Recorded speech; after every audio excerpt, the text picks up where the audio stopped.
Good afternoon, ladies and gentlemen. Once again, can I have a big round of applause as we begin our session A3 this afternoon. And for those of you who have just entered the ballroom, we kindly invite you to please do take a seat and feel free to fill in the center and front row seats first. Because now we are to begin our A3 session, Closing the Gender Gap in Southeast Asia. So without further ado, ladies and gentlemen, I would like to invite our moderator onto the stage to lead our discussion, Amy Utomo, FPCI Women in Foreign Policy Fellow, Regional Swipe Safe Officer of Child Fund Australia, to take the stage. Please give a round of applause.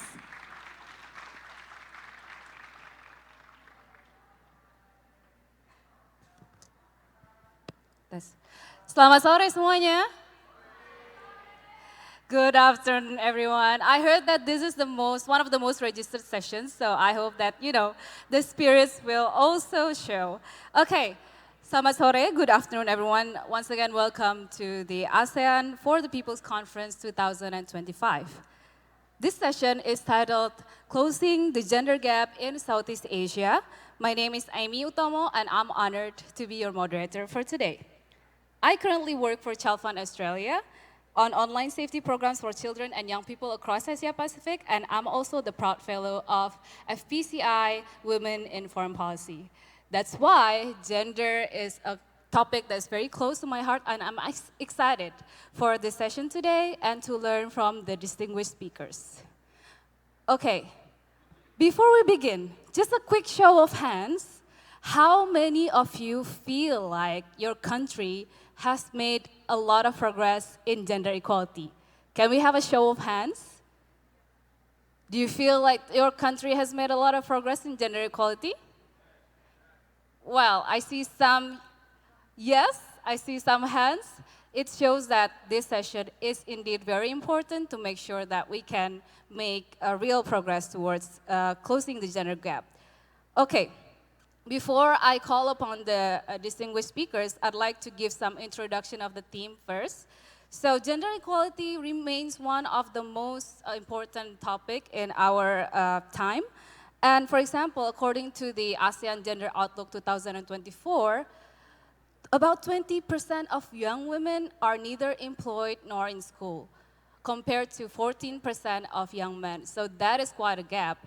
And then women also spend twice as much time than men on unpaid care work.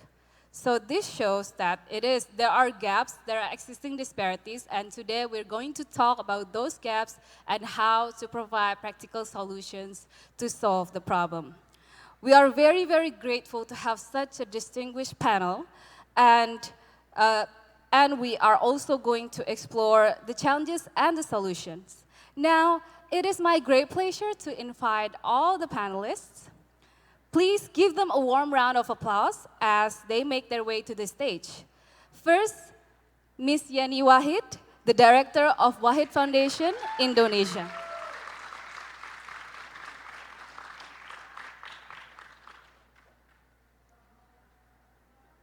Welcome, Ibu Yani. Nggak apa-apa, Bu. Silakan. Next, we will invite to the stage Ms. Nurul Iza Anwar, the Executive Chairperson of Polity Malaysia. Welcome, Ibu. Next, we will call upon Ms. Maria Aurora Bus Jotina Garcia, Founding Chairperson and President of Philippine Women's Economic Network.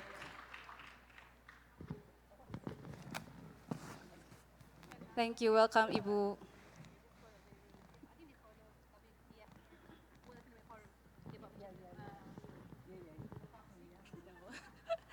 And last but not least, we'll call upon Mr. Apichai Sumpinda, the former Executive Director of ASEAN Foundation. We have a lot of interesting insights. I've heard, amazing things about all of our speakers, and we might have time for discussions today. Welcome, Bapak. So I'm very, very excited for this session. Welcome panelists once again for this Closing the Gender Gap in Southeast Asia session. So, without further ado, our discussion will begin with a round of general questions. And I will call upon, in the order of the introduction, each of you will have 4 minutes. So, to all panelists, on the current and future progress on gender equality, ASEAN, as we know, has long championed gender equality. Do you think in your country, where have you observed progress in reducing gender equality? And looking to the future, how might digitalization and new technologies impact these inequalities? Ms. Yani Wahid, may I invite you to start? Okay, thank you very much, and good afternoon all. Assalamualaikum warahmatullahi wabarakatuh. Okay, I'm just going straight to the answer, I suppose. Well, we're seeing some progress when it comes to gender equality in particular in Indonesia, I think, because that's the question probably asked me to focus more on Indonesia. We're seeing expanding access for education for girls.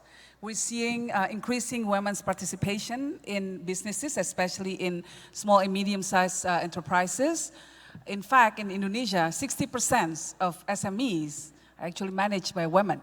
And they are the real driver of growth and economy in Indonesia. We're also seeing improving legal frameworks when it comes to protection of women against violence and discrimination. We're seeing also more women in political and also in grassroots influence, grassroots leadership. We're seeing all of that. And we used to see many, great representations of women in political and high political office. In fact, in the previous administrations, we're seeing more than 30% of seats that were allocated in the cabinet were allocated for women, and some of them are key strategic positions, for example, finance ministry, foreign affairs ministry, etc. So it's rather unfortunate that at this point, there is a lacking of representation in high office. We hope that the situation could be improved. But overall, we're seeing more progress when it comes to gender equality. And when it comes to technology, how will that contribute to more equality, to level the playing field for men and women in Indonesia? Technology can be a double-edged sword. So in one hand, it allows access for women to engage in all kinds of activities, from education, online education, to more businesses, and being content creators is a big thing in Indonesia. You really could gain tractions as well as financial gain from that if you're successful. But on the other hand, we're seeing still lack in digital literacy, which could backfire also. So this needs to be addressed.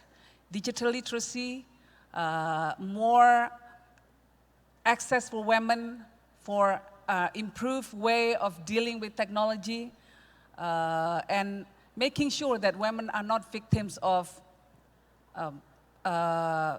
deepfakes, of like AI used as a way, as a criminal activities. We're seeing women being victims of that, especially older women that are not digital natives. We're seeing cases of that.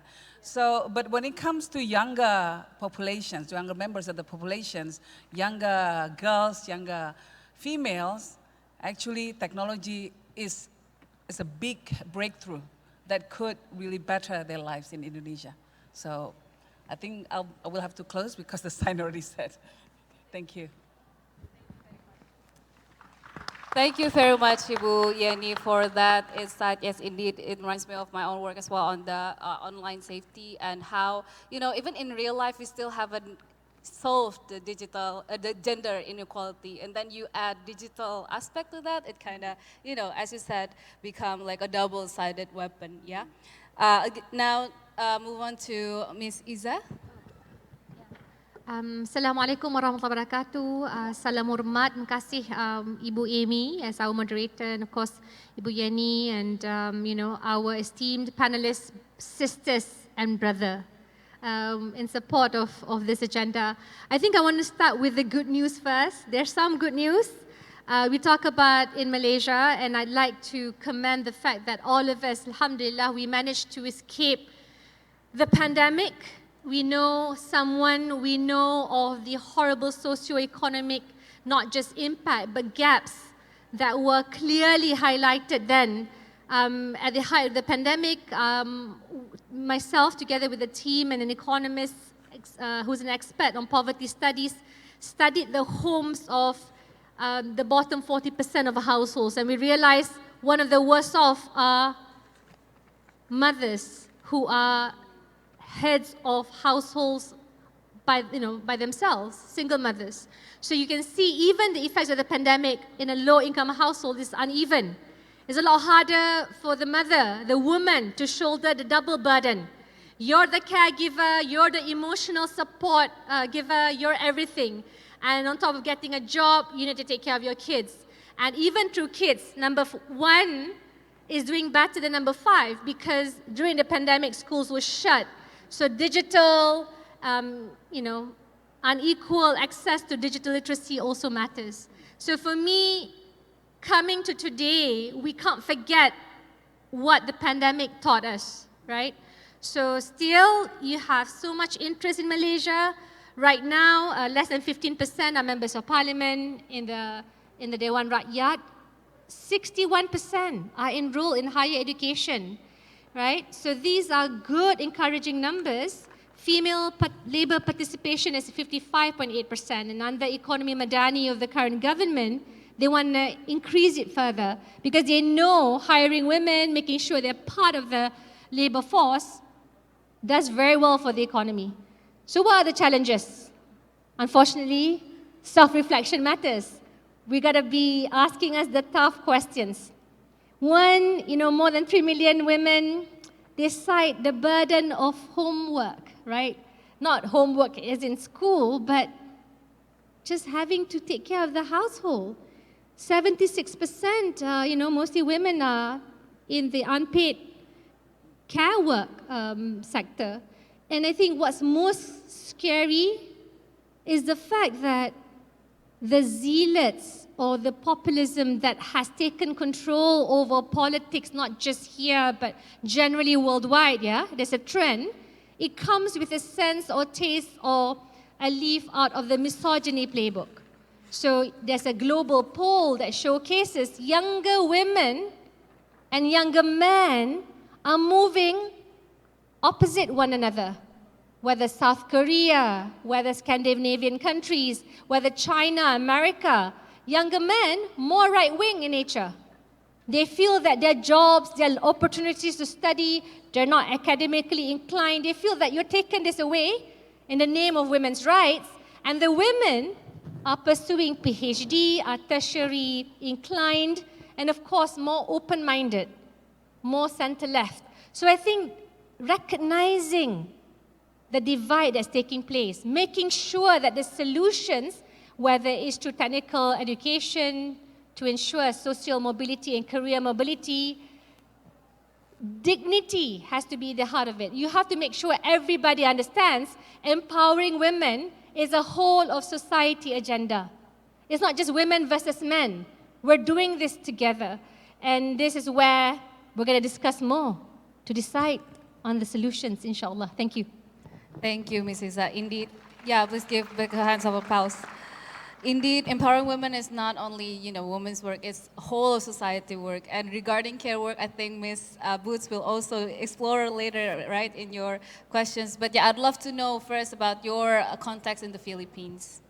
It's scary to see the time here run in front of me. But anyway, I'll try to be as brief as possible.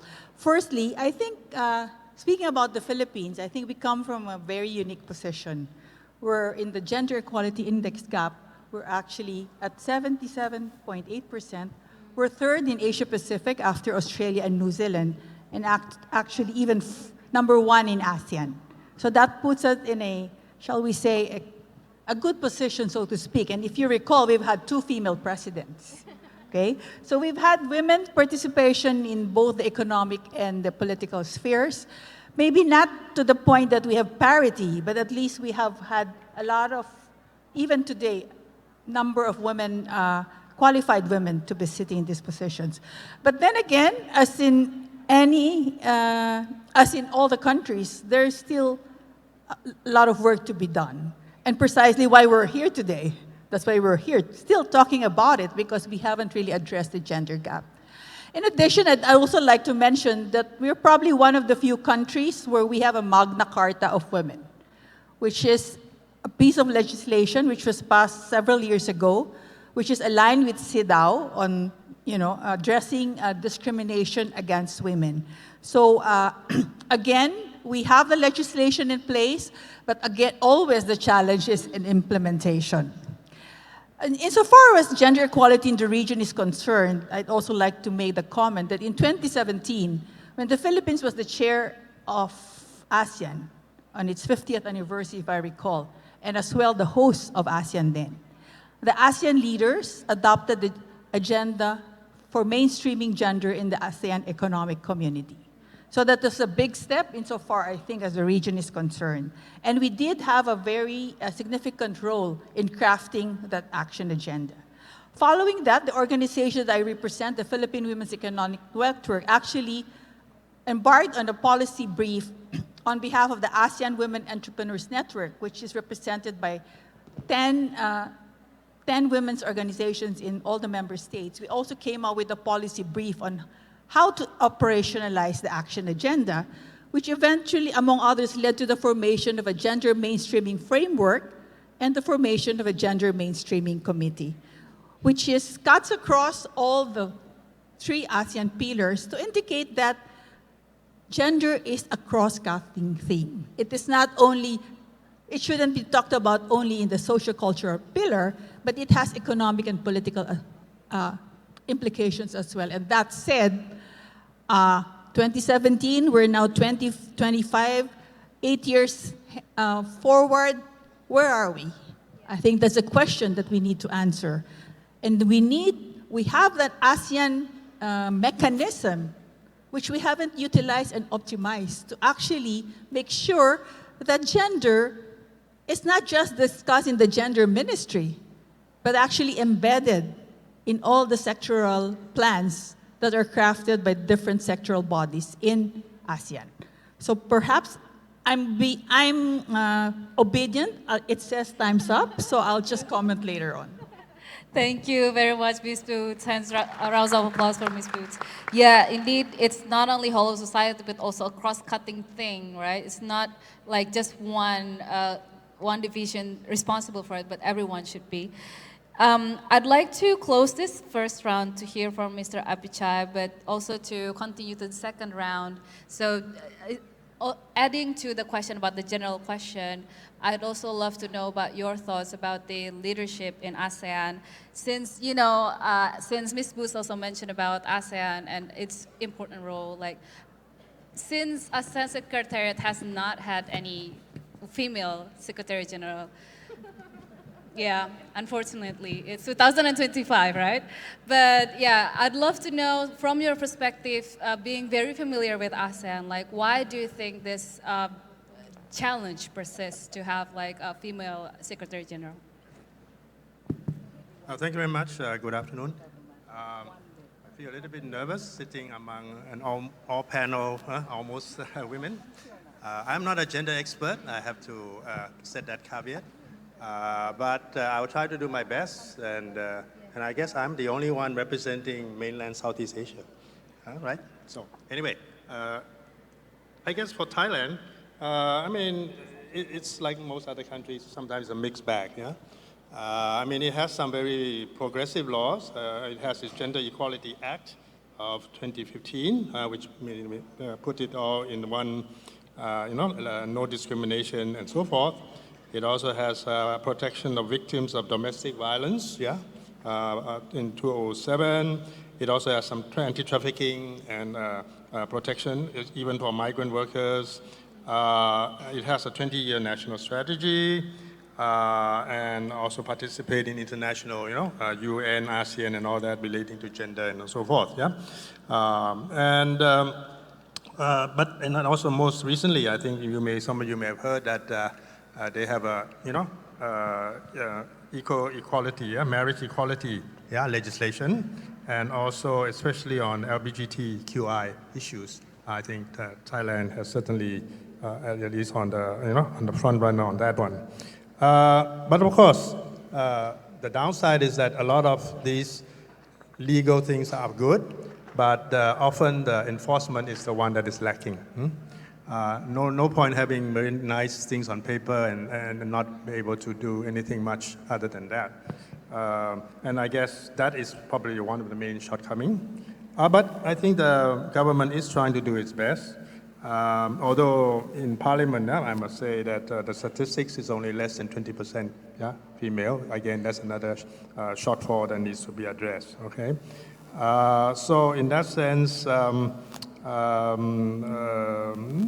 like anything else, it's a sort of a mixed, situation. Okay, so I can go on to the leadership. Okay, but I guess maybe I was asked to be on this panel because I have my experience with ASEAN altogether 11 years, all right?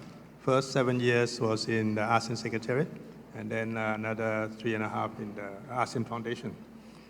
So I do have some sort of institutional memory and history about this. Okay, ASEAN is now 58th anniversary. They just had it about recently in August. But the ASEAN Secretariat was only just established 9 years after ASEAN was established, okay? So the first 9 years, there was no secretariat at all. But of course, at that time, maybe the need was not great, right? I was still, getting itself started and so forth. But when it did get started with the secretariat in 1976, so next year will be 50th anniversary of the establishment of secretariat. Unfortunately, I must admit that all the 15 secretary generals so far are all men, okay? And I represent that group. But I have to, the facts say so, okay? I'm just putting as much as possible the evidence that we can look at, okay? This is not a critique of their service, by the way, but an observation of a profound and unbroken pattern, all right? All men. And then in just slightly over 2 years' time from now, in 2028, the term, or the beginning of 2028, the current Secretary General, Dr. Khao Kim Hun from Cambodia, whom you heard in this morning, will conclude his term. And according to the principle of ASEAN, a rotation, then it goes by country name. From Cambodia, next in line, Indonesia. How many Indonesians in this room? Raise your hand. Almost half, something like that. Okay, so that's a good sign. So in a way, it falls on the shoulder of the government of Indonesia, but I think what I'm trying to say is that the whole country should also get excited about who the next section be. Or for that matter, all of ASEAN countries should feel the ownership and have a say and trying to do something that is whatever is in the best interest of ASEAN, okay? Be it gender, be it environment, be whatever, okay? So gender is one of the important criteria. And the last time that Indonesia held the ASEAN Secretary post was back in 1993, over 33 decades ago. At that time, ASEAN was still small and still trying to establish itself. But now it's getting a lot of attention, in terms of geopolitical, in terms of digital, in terms of climate change, in terms of public pandemic and so forth, right? We have gone through that.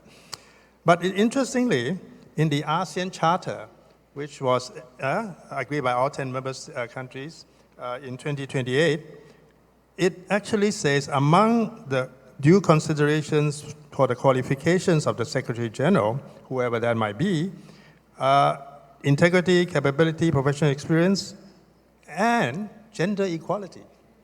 Gender equality is stipulated in the Charter under the SecGen's sort of qualification. But so far, unfortunately, score is 0, all right? So Now, the big question now is, for the next incoming section from someone from Indonesia, whether it's male or female, would there be a change? And should there be a change? And I guess I'm trying to say is that besides, we should certainly put gender on the as one of the due priority considerations, if all other things being equal. Yeah? I'm not for gender or for male or women, but I'm for the interest of ASEAN, and I think we need to have a balance, and at least the charter says so, and therefore we should put that also on the agenda of ASEAN, actually from now on, because you want to make sure that that happens in the future, 2 years from now, then we have to start the ball rolling now, okay? Civil society, academic, government, private sector, you and me should all collectively try to support this noble effort, if you agree with it, that is, okay? And therefore, I have other things I can suggest later on, but maybe enough for now. Let's wait for Q&A, and then I can answer some specific questions. Thank you. Thank you very much, Pak Apichai. It was really, a great lesson on how ASEAN, your institutional memory was amazing, and also to know that we actually have an opportunity as Indonesians here to, promote this noble effort on having more women in the leadership. Next, for the specific question to Ms. Yeni Wahid. So, on the role of culture and women's autonomy, as you know, in ASEAN countries, due to culture, gender roles and social expectations around marriage, family, and career still, persist. How do you navigate around these persistent gender expectations and roles, especially since you see there are a lot of students here? What kind of suggestions would you give to them? Okay. So there is this still existing belief, traditionally, that women's role in Indonesian society is in the area of dapur, sumur, and kasur, which is the kitchen, the well, and the bedroom, right? So we're still seeing division of labor when it comes in, especially in the domestic settings, in which women are expected to take care of the domestic obligations. And the double burden that Nurul Iza mentioned earlier, women are still being burdened with this, but at the same time, women wanting to assert their own identities outside of the home as well. So we're seeing these push and pull issues now. So in the religious and the cultural context, this can, the culturally women can be quite limited. But on the other hand, there are many aspects in the society that can be liberating as well. For example, in Indonesia, we've seen, in our traditions and history, we've got women leaders, women fighters, freedom fighters, etc. So it's rich in our culture. It's there in our folklore narratives, for example. This is something that we should empower more, that we should spread more, these messages. And we're also seeing now that women can make real impacts. And actually, women in Southeast Asia enjoys a far better position when it comes to our position in society compared to our sisters in South Asia, for example. And that is due to the fact that most of the Southeast Asian nations are agricultural society. So when you have to plant rice planting is a delicate skill. Cannot be done by, can be done by men, but women are more suitable to do that. So this led to historically, actually, women enjoying very good positions. Economically, women counts. So these traditions should continue, even though now there's a shifting in the way we carry on with our economic activities. No more dependent upon agricultural outputs. It's very limited now. But the same spirit should be applied here.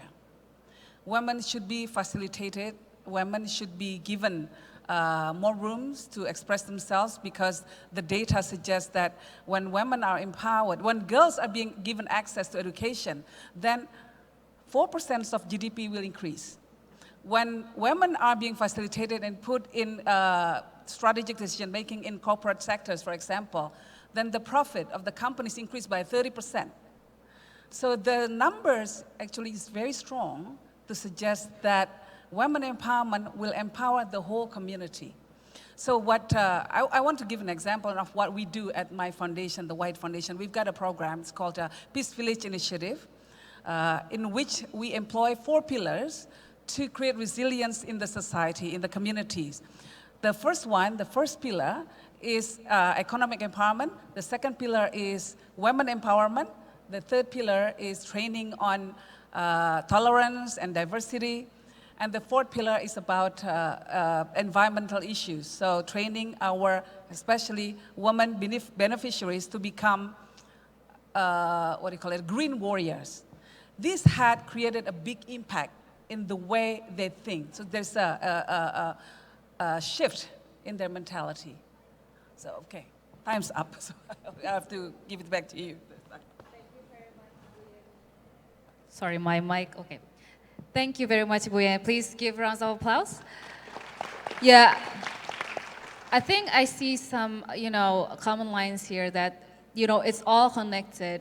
Why we don't have a lot of female leaders, it's also because, these cultures are actually pushing women to sumur, dapur, dan kasur, well, kitchen, and just the bed. But as you said, culture is also a double-sided weapon that we can actually use to help us. And I think your answer segues nicely to Ms. Iza, the question about education and workforce participation. I would love to know, how do you think can this issue be addressed to make sure that the gap in the workforce participation wouldn't be, a gap? So I want to say the first sentence that frames our thinking or the answer is, culture isn't religion. And I say this because if you look at the cultural practices or as to why and how we are the way we are, I mentioned earlier in the previous panel, anthropologist Leela Dubé's work. She's Indian and she did pioneering research illuminating how kinship structures, right? Patrilineal, usually homegrown in South Asia. Bilateral or matrilineal, more Southeast Asia. In Malaysia, Negeri Sembilan, all the properties will be handed over to the daughters, not the sons, right? So all these cultural, antecedents, historic practices, of course, create different and enables women differently everywhere or anywhere. And this is important to understand it because I feel it affects how marriages take place, how residential post-marriages take place, even in terms of female mobility after studies. Now, on the religious front, I felt really sad that I just discovered this brilliant publication by Sheikh Akram Nadwi from South Asian. He's Indian and he lives and resides in England. He published the book on female hadith Muslim narrators, Muhaddisat. It was published in the 1990s, and he was so annoyed that in England, the discourse was Islam does not promote women, right? In the radio stations that he used to listen to. So he says, I'm going to go on this 15-year journey to find out what were the women doing during Islamic history.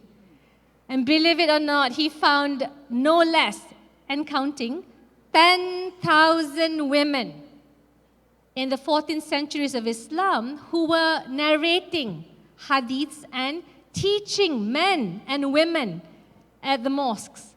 But of course, when you talk about the history of colonization, how we, throughout history, these are the real truths that we're not exposed to. I mean, before I contested in elections, I hope it's okay, Amy, I actually asked my local ustaz. I just gave birth to my firstborn, and I was so in love with this concept of motherhood. I've never loved another being more than I love myself, right? And you have a baby, after giving birth without epidural, you know, that's it, right? Yeah.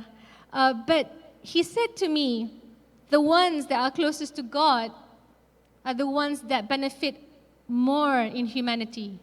He didn't say men, but men and women. And therein lies the fact that if you want to adopt or ensure changes are meaningful and lasting, you kind of have to have a more empathetic viewpoint. You have to celebrate that these are our cultures, right? We have different cultures, identities, backgrounds. Not to look at them as with hostility, but really kind of utilize the different stakeholders in ensuring that these changes are implemented. So the local ustazas, and I think Ibu Dwi Rubianti from Indonesia, she shared these findings. And I think, like it or not, if we do this and we have a very effective kind of circular relationship with everyone in society, it's not just the politicians. Goodness, many people don't trust politicians anymore, right? But you want teachers, you want to make sure the media, journalists, leaders who are influencers understand this need to move society along. And whatever evidence you need to make to convince them, that's on you. Homework can't be ignored. And the next bit, of course, when you talk about the advent of social media, is the fact that we don't spend enough time to understand that these biases have to be fought against. And I worry if we don't do our homework, it's a race against time to make sure these changes last beyond our lifetimes. Thank you.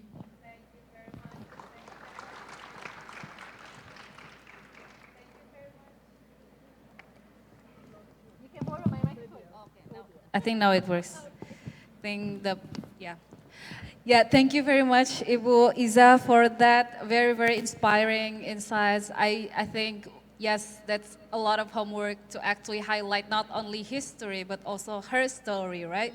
What the past had actually hidden from us about the amazing work those that have come before us have done. And I think that segues really nicely as well to what I'd like to ask to Ms. Boots about care work and feminized work. Like, do you think that this is still the case as well in your country, Ms. Boots, about how care work impacts to gendered pay gap? That, like, what do you think you've seen the best practices to solve those challenges? Ms. Boots, time is yours. I guess everybody understands what care work means. It's really the time we women usually spend on caring for others. Okay? Sometimes during the pandemic days, women not only had to work from home, but actually work for the home, if you all agree. Having said that, in the Philippines alone, it was estimated about 20% of our GDP actually is represented by unpaid care work. That said, can you imagine, I could say that the impact on the economy is bad because we're giving up 20% of what could otherwise have been contributed to the GDP.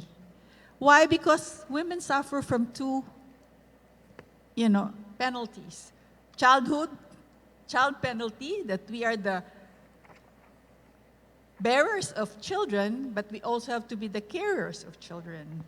And secondly, we also suffer from motherhood penalty, that by default, we are to take care of the home and everything else in the house. So in our work in the private sector, we've actually also seen good practices of some of the companies that we work with in the Philippine Business Coalition for Women Empowerment, which we have organized in the Philippines. So we have companies that have intentionally advanced the participation of men in the caring of a newborn child beyond what the law provides. Okay, even up to the point of 100 days, which is a big achievement as far as Asia is concerned. In fact, Japan has just recently promulgated, which is also a nice surprise, to giving men longer paternity leaves. So we've had flexible work arrangements, which will enable women to continue contributing to the economy and still being able to take care of their children, whether it's remote work, co-sharing of responsibilities, etc. Now let's talk about ASEAN.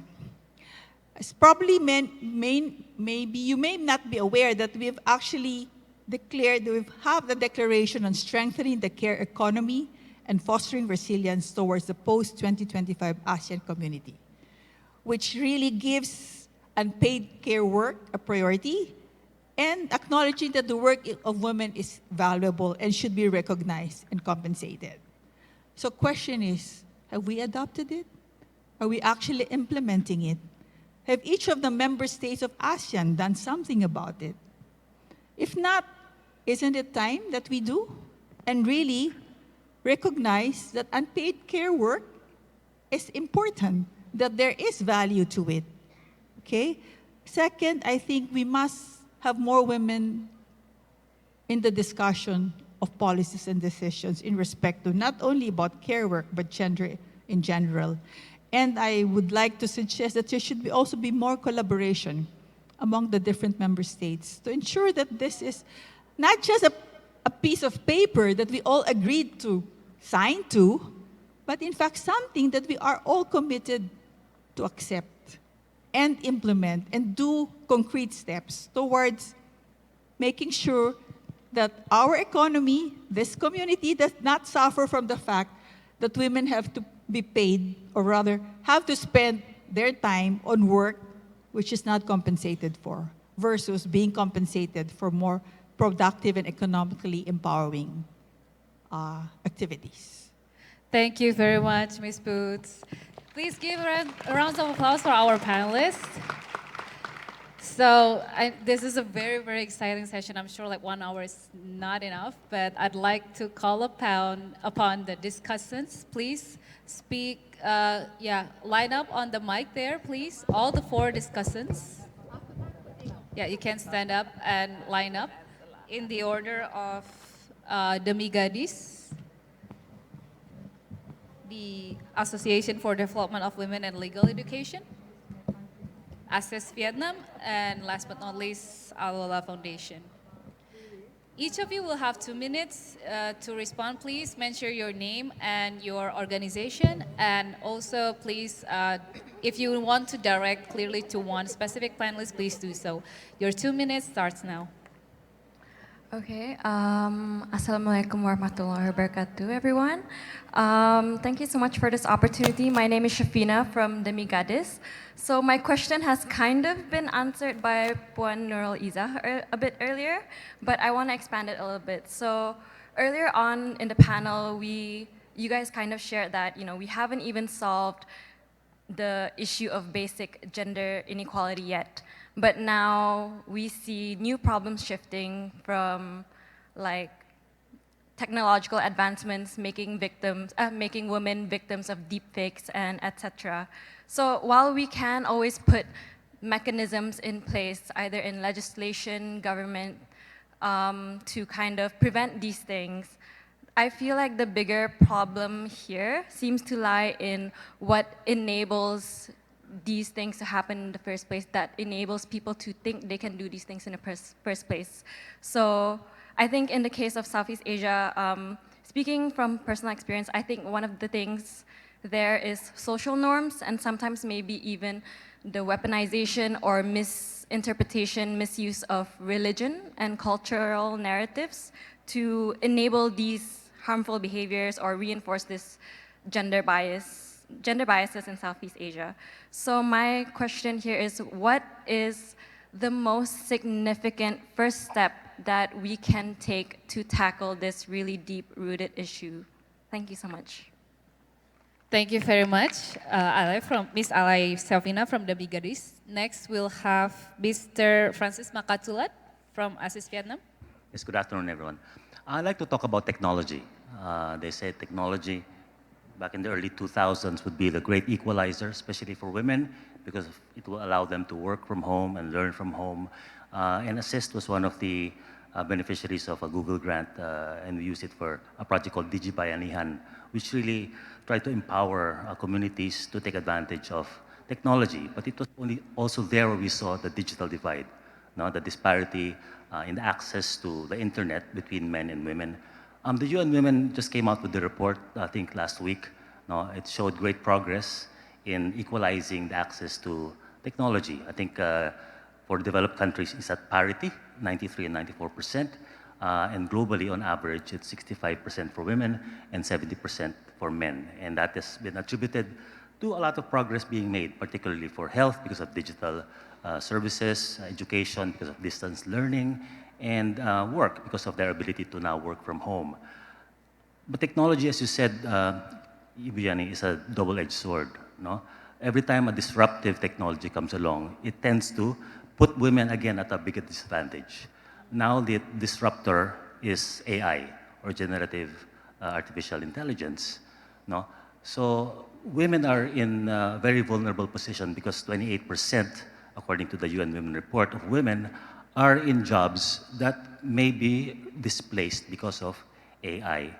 Now, in the same way that in the early 2000s, we said, let's use the internet to equalize the labor for women, is there a way where we can use AI now to enable women to rise in terms of the level of jobs that they have, or specifically for women to help empower them to get better jobs? Thank you, Mr. Francis. That really relates to my work as well in Telephone Australia about the online safety and about how the technology. Perhaps we could wrap up first and then. Sorry. Nurul has to go, so she probably has to. Yes, surely, Miss Iza. Do you have time for 2 minutes just to? Oh, okay then. Since Miss Iza will have to go soon, I think then we will allow Miss Iza to respond. To respond and have the closing remarks, Chris. We have 2 more. Do you have time for that? Okay. Okay, then from Alola, please. Thank you. Good afternoon, all. Boa tarde from Timor-Leste. My name is Maria Gutierrez from Alola Foundation. It's great to hear from the panelists the success stories, good results from how the countries of the ASEANs working in improving the gender equality in the Southeast Asia. If we look back at the latest global gender gap reports, it shows the same as you mentioned today, as a panelist mentioned, that there is the gender gaps remain persistent, where the same things in economic participation, we still see women remain underrepresented in formal employment and continue to earn significantly less than men. And also political leadership. For experience in our country, in Timor-Leste, currently women lead the parliament. And almost 40% women sit at the parliament, which is a good result in gender equality at the political participation and women in decision making. But even though this is still being as one of the key gaps that Asian countries faces till now. The other gaps is access to health and education, where structural barriers continue to limit women's access to essential services. So if we look back at these gaps, the persistent gaps, it's not just a gap or number or statistical, but it's about call to actions. So to strengthen our action as a Southeast Asian country, what can we do? I think there are a few questions that I would like to raise here. The first one is, what does a gender-responsive Asian policy framework truly look like? And the second one, how do we ensure pay equity, not just in formal sector, but in the formal economies where so many women work? And how do we center women's leadership in climate action, digital transformation, and peace building? And the last one, what does collective regional action look like in preventing and responding to gender-based violence in Southeast Asia? Thank you. Thank you very much, Ms. Maria Gutierrez. Last but not least, from Laos, Mr. Ratana Potpalusit. Hello. Thank you so much for the panelists for your insight. So today I would love to talk about gender diversity. So oftentimes in our regional discussions, like about gender equality, we always like use the term women and men, so as the standard framing, but gender is not binary, and our policy and declarations should reflect that reality. So when our and action plans or declarations on gender equality are translated into national languages, inclusive terms like gender diverse or non-binary identity are often lost or replaced with traditional gender categories.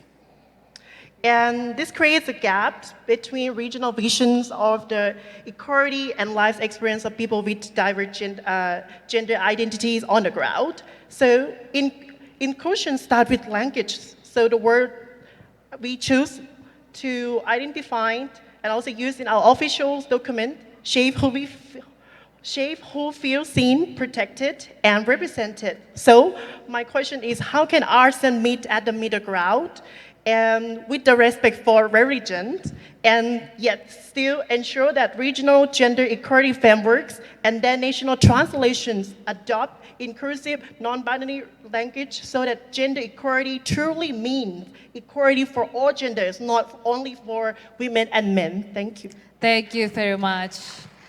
Since we are running out of time and Ms. Nurul Iza has to go very soon, yes, we'll have the closing remarks. So Ms. Iza, please respond anything you would like. Yeah. Thank you. I'll tackle the first two questions in terms of, I'm trying to remember, oh yes, the issue of weaponization. I think it's quite interesting that you mentioned the weaponization of culture and religion as forms of control. And you see this in places of conflict where women's bodies are also weaponized, whether it's in Gaza, whether it's in Ukraine, all the places where wars are taking place. We can't run away from this. And I think one of the ways to suggest moving forward, first we have to put ethics at the forefront of governance. And this means whether it's dealing with AI or the latest technological advancements, no matter how great an economy or how developed it is, but if you don't, or if you are morally bankrupt, clearly you are going to create problems for not just the world, but also your own community and your own people. And you see this in how unequal households are in so-called developed nations, right? So from socioeconomic stability, but also understanding where we are, as well as our history, it's extremely crucial because it's a long-term process. You will not be able to change status quo or what permeates in social media when the algorithm is already controlled by existing powers. And I think that's why in the work that we do in polity, we have to have financial literacy, mental health literacy, as well as anti-scam training. Southeast Asia, unfortunately, a lot of our people have been victims of scammers. And the more technology explodes in our faces, in our screens, more people are liable to such and becoming victims. So I think this awareness leads to exposure, and this will include education in schools, but also re-education. Re-educating the politicians, re-educating media, and re-educating civil service. Now, the next bit is, for me, the last point. I hope that we understand the crucial importance to build networks. I mean, we're here, there's so many CSOs. I'm told Pak Dino actually grouped so many civil society organizations. It's the biggest in Asia. And I think more should be done. I wanted to give a shout out to the Hidden ASEAN Civil Society Conference taking place in Kuala Lumpur. I think this is what we want, because at the end of the day, if you include more people in the conversation, the better outcome you can get. So I think we should keep the commitment inside for everything that we do. How do we make sure, whether it's a national action plan or women, the existing regional networks, how do we make sure that the grassroots feel that it impacts them? It's not just a plan that really looks superbly great on PowerPoints and paper, but one that will change the lives of the average person in ASEAN. Inshallah, Timor-Leste next. And the more the merrier, the richer and better we are. Thank you very much. Mohon maaf, I have to go.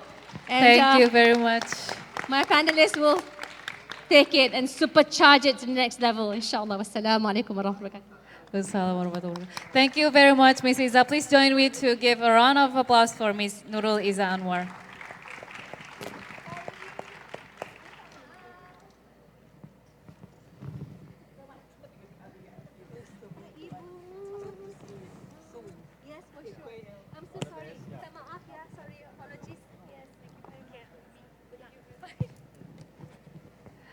Okay, now we will have a closing soon. There are a lot of points there. I'm sure that we could take another hour just to focus on those questions because it's all very interesting. But I'd like to invite all speakers, all panelists to give your closing remarks. You're free to respond to the remarks, but also to have your own reflection. Ms. Yeni? Okay, I'll try to wrap everything up, right? So now we're coming to an era and history in which gender fluidity is there. Gender identities are, sorry, not gender fluidity, gender identities are very fluid, like our friend asked before. And, we're seeing now, men in heels and men are better at makeup than women, and we're seeing women being very muscular. So the traditional roles in the society that we knew of before, that we know of, is becoming more and more blurred. The line is more blurred, right? So really, it doesn't make sense that we still talk about all these gender, discrimination based on gender identities. But having said that, as much as I sympathize to whoever feeling, being discriminated against, especially when you feel that you identify as a non-binary person, unfortunately in the ASEAN context, there is still that societal norms, there is still that religious norms that you have to deal with. There will always be that dynamics, there will always be the dialogues. But I am of the belief that we need to have that dialogue. We don't want to have a number of our people in the society feeling not being represented. Everyone deserves to be happy. Everyone deserves to be heard. And when it comes to, again, when it comes to gender equality, we have to remember, because I think only have 5 minutes for the three of us, so I'm just going to wrap up. So basically, we need to have, and this is the question number one before about the weaponization of religious context and all that. We need more representation of women especially in political settings, social settings, in societal settings, because with representations, then you can push on more agendas.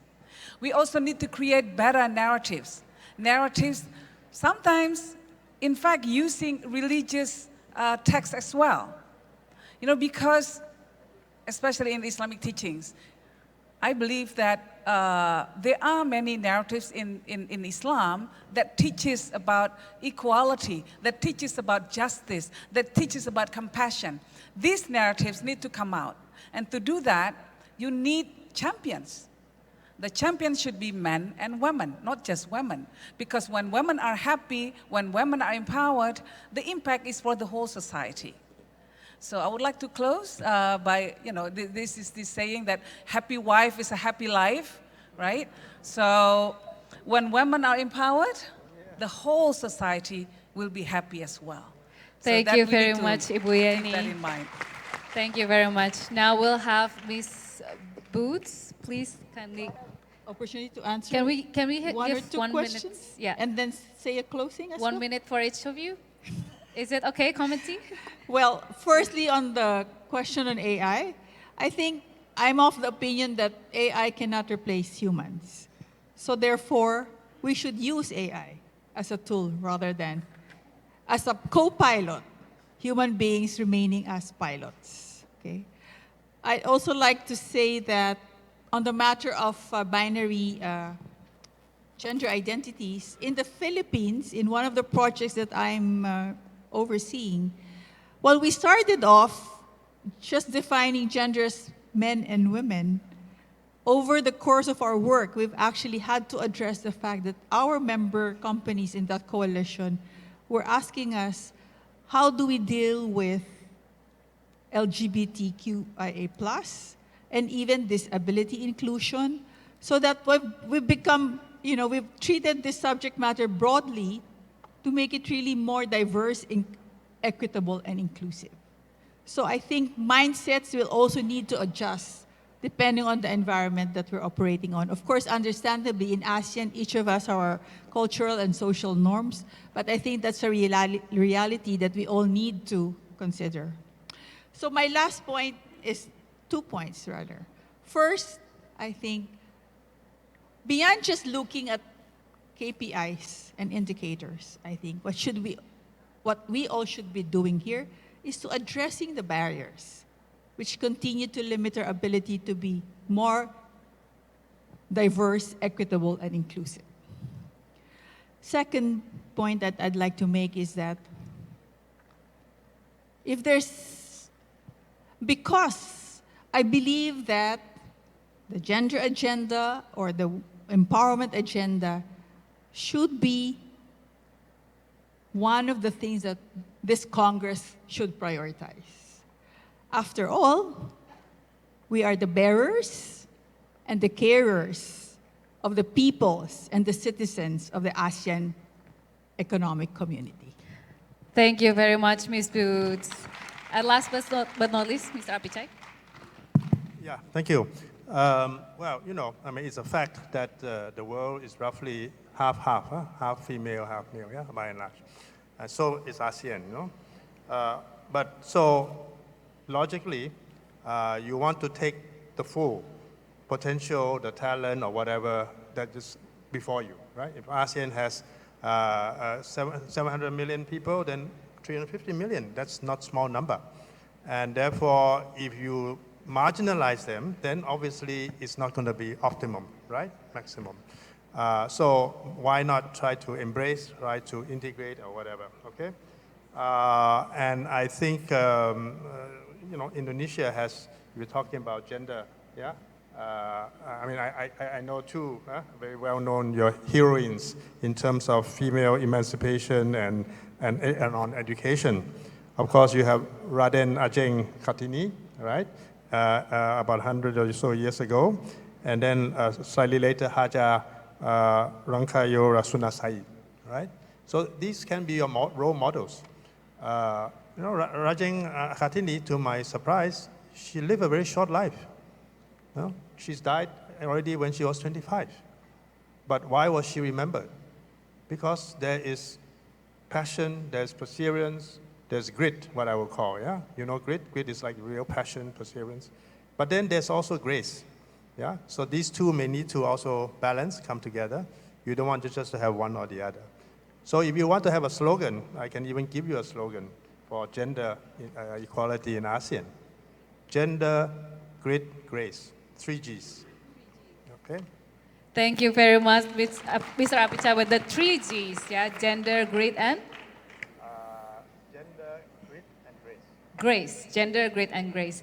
And please join me in giving a big hand to our panelists. Just to quick wrap up, I know we're out of time, but I just want to say thank you once again for the panelists. I know we have a lot of homework, but from we've heard, the challenges are real, even with the AI and the new technologies, but the progress and the people that we've seen here, the audience, their energy here are real. So I think it's, showing a good proof of optimism. Since it's Saturday night, they could have chosen to be anywhere, not here, but they actually chose to be here, right? Learning about how to close the gender gap in Southeast Asia. Please give yourself a round of applause. Thank you very much. This has been your moderator, Amy, and I'll hand it back to MC. Thank you very much, and give a round of applause once again to Amy Utomo as moderator for this session. And once again, we thank all the panelists, and we kindly ask for you to please take a position first on stage, because we would like to present a token of appreciation as a sign of gratitude for the wonderful discussion that we just had. on closing the gender gap in Southeast Asia. And yes, this is a very special gift from FPCI, so we hope that all panelists can take a little memory from this discussion this afternoon. And we kindly request for you to please remain on stage for next, we will be taking a photo opportunity, our photo session together.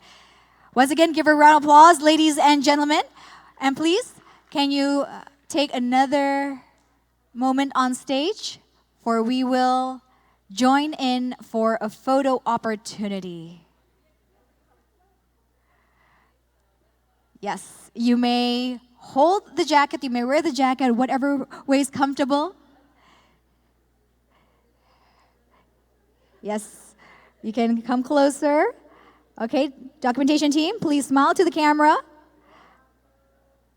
Once again, 3, 2, 1. All right, thank you very much. Give a round of applause once again to our moderator, of course, our panelists. Thank you, Ms. Yeni Wahid, and of course, before Ms. Nurul Iza Anwar, Ms. Boots, and Mr. Apichai for all the insights and, of course, the discussion. And thank you, Amy Utomo.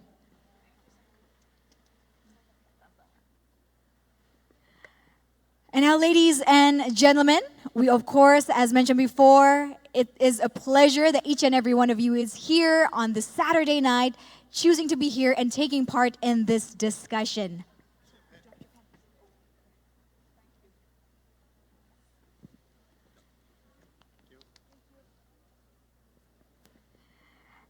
And now, ladies and gentlemen, as we concluded session A3 this evening, we also have concluded the first day of all sessions in the Golden Ballroom. We thank you to all the speakers, moderators, and of course participants for today's insightful discussion, of course, all the session.